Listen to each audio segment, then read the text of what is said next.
গরম তো খুবই পড়েছে, তাহলে চলো আজকে বানাই আমরা সেই ভাইরাল জল মাখা।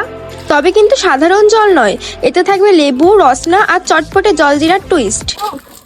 প্রথমে গেল ঠান্ডা জল, তারপর লেবুটাকে ভালো করে ধুয়ে লেবুর রসটাকে চিপড়ে নিলাম। এবার পড়লো রসনার মিষ্টি ও জলজিরার চটপটে মশলা। তো টেস্টের জন্য দিলাম একটু ক্যাম্পা ও শরীর ঠান্ডা হওয়ার জন্য দিয়ে দিলাম কয়েকটা বড়, সাথে দিলাম নুন, চিনি ও লেবু পাতা। তো সবকিছুকে একসাথে একটি চামচ দিয়ে মিশিয়ে নিচ্ছি। উফ, দেখেই জিভে জল চলে এসেছে। তো বন্ধুরা, আমাদের তো জল মাখাটা হয়ে গেছে।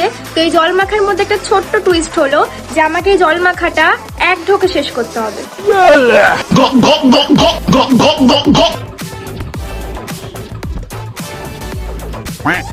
উফ, একসাথে টক, মিষ্টি আর জলজিরার ঝাঁজ পুরো মাথাটাই চড়ে গেল, কিন্তু চ্যালেঞ্জটা কমপ্লিট। তো তোমরা এই গরমের দিনে কোন জল মাখা ট্রাই করেছো কমেন্টে জানাও, আর সাবস্ক্রাইব করতে কিন্তু ভুলো না। Bye bye.